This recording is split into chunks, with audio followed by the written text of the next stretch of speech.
అన్నవరం నమూనాలయం వద్ద ప్రసాదం బుట్టల్లో ఎలుకలు. కాకినాడ జిల్లా అన్నవరం జాతీయ రహదారిపై సత్యదేవుని నమూనాలయం కొండ దిగువన వద్ద ప్రసాదం నిల్వ ఉంచే బుట్టల్లో ఎలుకలు తిరిగిన వీడియో సామాజిక మాధ్యమాల్లో చక్కర్లు కొడుతోంది. ఇది తెలియగానే అధికారులు దిద్దుబాటు చర్యలు తీసుకున్నారు.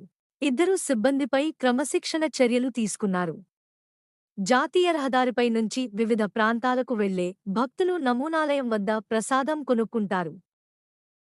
అన్నవరం నమూనాలయం వద్ద ప్రసాదం బుట్టల్లో ఎలుకలు.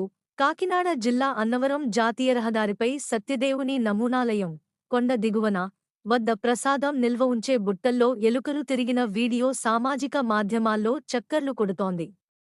ఇది తెలియగానే అధికారులు దిద్దుబాటు చర్యలు తీసుకున్నారు. ఇద్దరు సిబ్బందిపై క్రమశిక్షణ చర్యలు తీసుకున్నారు.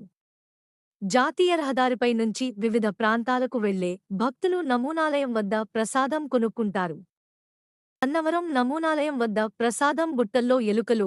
కాకినాడ జిల్లా అన్నవరం జాతీయ రహదారిపై సత్యదేవుని నమూనాలయం కొండ దిగువన వద్ద ప్రసాదం నిల్వ ఉంచే బుట్టల్లో ఎలుకలు తిరిగిన వీడియో సామాజిక మాధ్యమాల్లో చక్కర్లు కొడుతోంది. ఇది తెలియగానే అధికారులు దిద్దుబాటు చర్యలు తీసుకున్నారు. ఇద్దరు సిబ్బందిపై క్రమశిక్షణ చర్యలు తీసుకున్నారు. జాతీయ రహదారిపై నుంచి వివిధ ప్రాంతాలకు వెళ్లే భక్తులు నమూనాలయం వద్ద ప్రసాదం కొనుక్కుంటారు.